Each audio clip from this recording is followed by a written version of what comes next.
Hello and welcome to today's LOL Esports Roundup. We're going to cover the games from the LPL this morning and then preview tomorrow's games in the LPL and LCK. Both my predictions, I went 2-0, had IG 2-1, but still got the winner right, so 85 and 42 on the year. Let's get into this. IG and LGD. IG were 12th in my power rankings. My power ranking video will come out later today. Those numbers are subject to change power ranking wise. They were 3-1, LGD 1-2. IG make quick work 2-0 of LGD. On 9-3-14, 28% of damage was MVP. Wink 1-3-10 at support. LPC had a really good performance, I thought, for LGD. 11-3 and 9, 30% of damage. One of the better Jhin games we've actually seen so far. Because Jhin has been pretty sus, to say the very least, as a champion being picked right now. But he had like 7 kills in game 1 and actually did some work. However, going into this game, obviously, and if you missed my roundup yesterday and you aren't on Twitter often in the LPL news, which is why you might be following this channel, YSKM has had some health issues the last few days due to stress.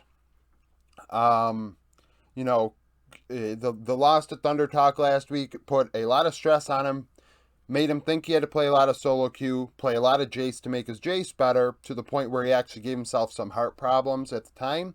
He went to the hospital and they checked him out and all that, and just told him less caffeine, less solo queue, less scrims.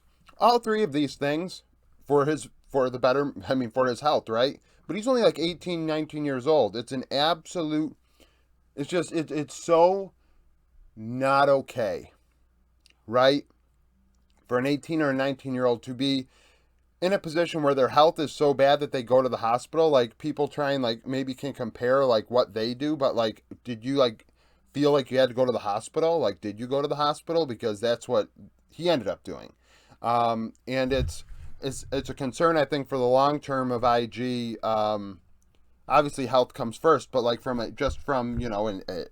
the box esports perspective, he's a young player that needs to scrim.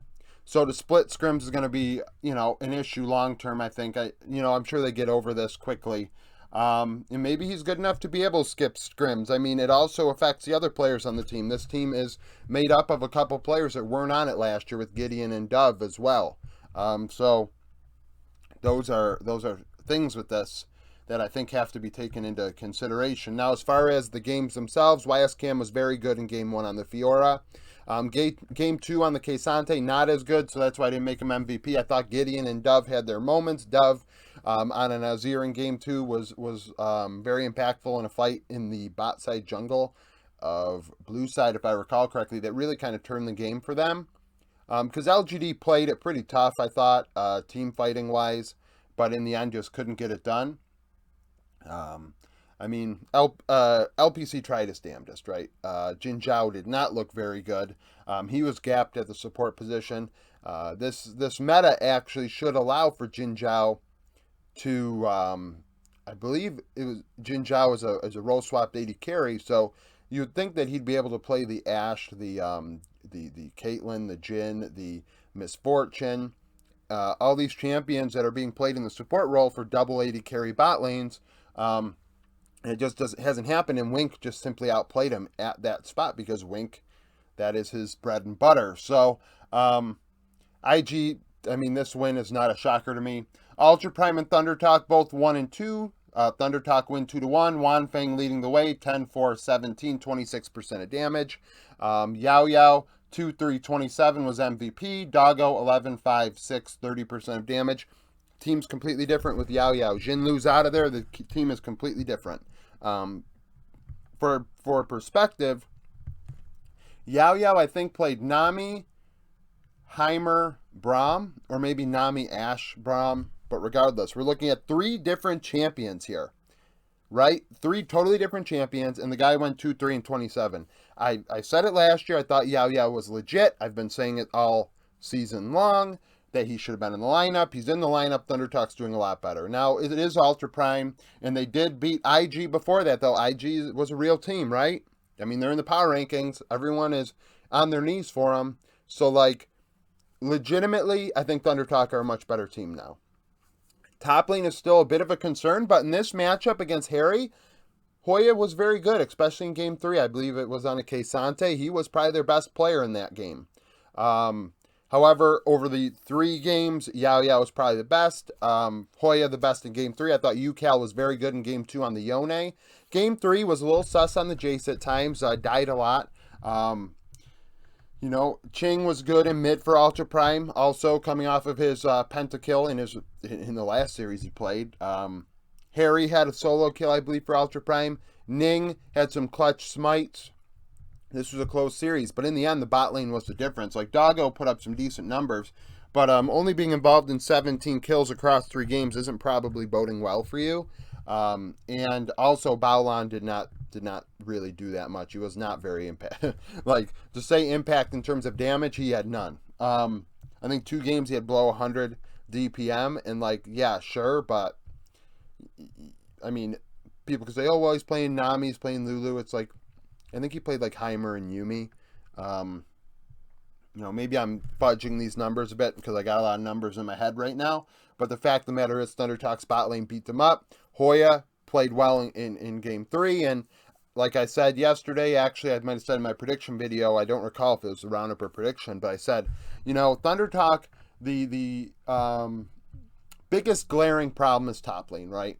But the team learned last week, hey, let's just put Hoya on Gragas. Let's put him on Sion. Let's put him on Ornn. That's what you need to do. He's a weak side. You've got to force him on the weak side on a champion that he can lose lane on and also still have an impact in the game. It's huge. It's just a huge thing for a team like with all these egos to accept that is what needs to be done. And I think that like sets a lot of teams apart sets teams apart from others, because you see other teams that are like, their top laner, you're like, damn, this top laner really isn't that good, but he continues to pick champions that they really, really should not be picking because they are losing lane, and it's forcing better players and better matchups, skill matchups, to be on the facilitator. It just doesn't work. And Thunder Talk seemed to be kind of figuring it out. This game was an opportunity for Hoya to play a little bit more finesse, a little more skill, because Harry is a rookie. But long term, I'm really, happy that Thunder Talk did what they did. Sneak peek for tomorrow. So LPL, BLG, currently 8th in my power rankings, 2-1, are against Team Wee 2-2. BLG beat Weibo. That was a big win over the weekend. Team Wee lost to OMG last week. Week 10, day 1 of summer, BLG would win 2-1. Remember, Team World Elite did not win a single series last summer. 2 out of the 10 players from that series that start tomorrow. It's Bin and Shanks. Bin went 8-6-9 across 3 games, which is actually pretty low when you really think about it. Elk and An and Hope and Iwandi is the matchup I highlighted. The Discord prefers Bin versus Bew. I think that's just a gap waiting to happen. Where the bot lane, Elk and An versus Hope and Iwandi is going to be close, I think. Hope and Iwandi have played well despite a couple losses. Hope has not been inting as much. Maybe it's not as evident because we aren't watching Team Wee as closely as we watched JDG last year. Obviously, JDG being in a lot higher stakes. But I think Hope and Iwandi are doing very well. And An has the propensity to int. So we'll see how that bot lane goes.